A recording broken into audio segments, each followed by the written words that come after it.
जय श्री श्याम। क्या आपकी बीमारी का कारण सिर्फ शरीर है या मन भी? श्री कृष्ण की जीवन बदल देने वाली सीख।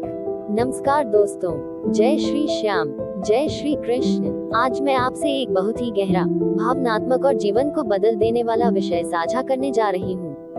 और मैं चाहती हूँ कि आप इस पूरे संदेश को बहुत ध्यान से सुने, क्योंकि आज की यह बात सिर्फ बीमारी के बारे में नहीं है, बल्कि यह समझने के बारे में है कि हमारा मन, हमारी सोच और हमारे विचार हमारे शरीर और जीवन पर कितना गहरा असर डालते हैं।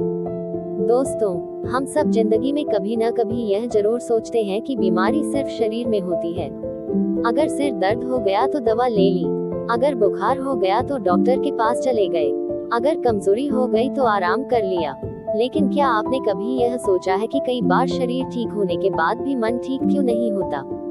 कभी कभी रिपोर्ट्स बिल्कुल नॉर्मल होती हैं, फिर भी अंदर से बेचैनी क्यों रहती है? कभी कभी सब कुछ होते हुए भी जीवन अधूरा सा क्यों लगता है?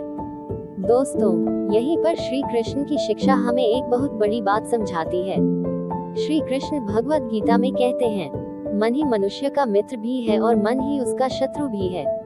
अगर मन शांत है तो पूरा जीवन शांत हो जाता है, लेकिन अगर मन अशांत है तो सब कुछ होते हुए भी जीवन भारी लगने लगता है। दोस्तों, मैं आपको एक बहुत सच्ची कहानी सुनाना चाहती हूँ। एक महिला थी जो लंबे समय से बीमार रहती थी। वह अलग अलग डॉक्टरों के पास गई, अलग अलग दवाइयाँ ली, लेकिन उसे आराम नहीं मिला। उसके घर वाले भी परेशान हो गए थे। एक दिन वह एक संत के पास पहुंची। उसने रोते हुए कहा, मैं बहुत थक गई हूँ, मेरी तबीयत कभी ठीक नहीं रहती। संत ने बहुत शांत होकर पूछा, क्या तुम हर समय चिंता करती हो? वह महिला थोड़ी देर चुप रही और बोली, हाँ, मैं हर छोटी बात की चिंता करती हूँ, बच्चों की, घर की, भविष्य की। संत ने बहुत धीरे से कहा, तुम्हारी बीमारी सिर्फ शरीर की नहीं है, तुम्हारे विचार भी तुम्हें कमजोर कर रहे हैं। और दोस्तों, यहीं पर श्री कृष्ण की एक और गहरी शिक्षा समझ आती है।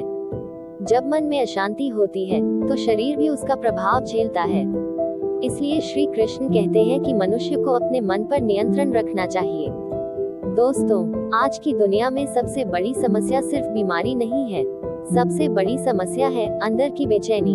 हर कोई भाग रहा है, काम के पीछे, पैसे के पीछे, सफलता के पीछे, लेकिन सबसे ज्यादा नजरअंदाज किया जा रहा है अपना मन। अगर शरीर थक जाए तो हम आराम कर लेते हैं, लेकिन अगर मन थक जाए तो हम उसे समझने की कोशिश भी नहीं करते।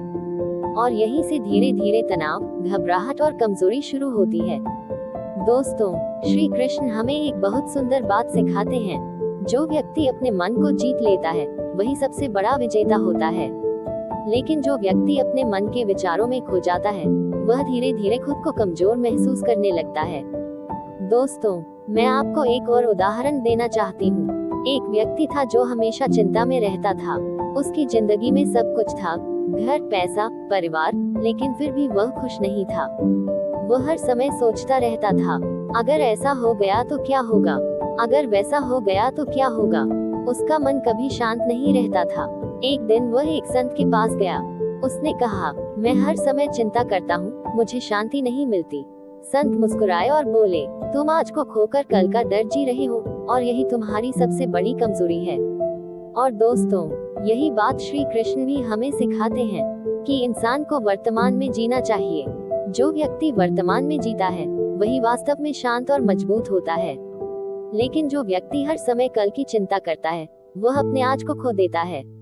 और जब आज खो जाता है तो जीवन भारी लगने लगता है। दोस्तों, मैं आपको एक बहुत महत्वपूर्ण बात बताना चाहती हूँ। हम अपने आप से जो बातें करते हैं वही धीरे धीरे हमारी जिंदगी बन जाती हैं। अगर हम रोज अपने आप से कहते हैं, मैं कमजोर हूँ, मैं ठीक नहीं हूँ, मेरे साथ ही ऐसा क्यों होता है, तो हमारा मन उसी दिशा में सोचने लगता है।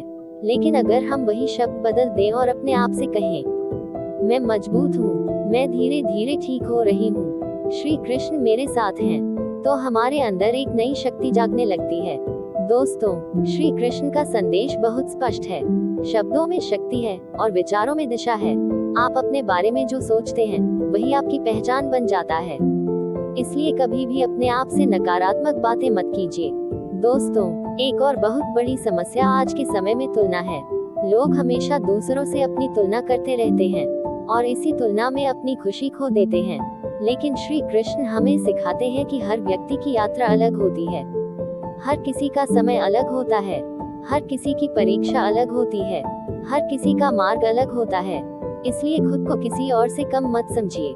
दोस्तों, अब मैं आपको एक बहुत जरूरी अभ्यास बताना चाहती हूँ। अगर आप इसे रोज करेंगे तो धीरे धीरे आपका मन शांत होने लगेगा। सुबह उठते ही अपने आप से कहिए, मैं भगवान की संतान हूँ, मैं सुरक्षित हूँ, मैं शांत हूँ, मैं मजबूत हूँ, श्री कृष्ण मेरे साथ हैं। आज का दिन मेरे लिए शुभ है। और रात को सोने से पहले कम से कम 3 चीजों के लिए धन्यवाद दीजिए। अपने शरीर के लिए, अपने परिवार के लिए और इस दिन के लिए। दोस्तों, यही कृतज्ञता धीरे धीरे मन को बदल देती है, और जब मन बदलता है तो जीवन बदलने लगता है। दोस्तों, याद रखिए, हर बीमारी का कारण केवल शरीर नहीं होता, लेकिन हर बीमारी का प्रभाव मन पर भी पड़ता है। इसलिए इलाज जरूरी है, दवा जरूरी है, डॉक्टर जरूरी हैं, लेकिन मन की शांति भी उतनी ही जरूरी है। विश्वास जरूरी है, प्रार्थना जरूरी है, और श्री कृष्ण का नाम सबसे जरूरी है। श्री कृष्ण कहते हैं, जो व्यक्ति अपने मन को नियंत्रित कर लेता है वही जीवन का सच्चा विजेता होता है। इसलिए अपने मन को संभालिए, अपने विचारों को बदलिए और अपने जीवन में श्री कृष्ण को याद रखिए। अगर आपको ये संदेश अच्छा लगा हो तो कमेंट में जरूर लिखिए, जय श्री श्याम मेरे साथ हैं। जय श्री श्याम, जय श्री कृष्ण। धन्यवाद।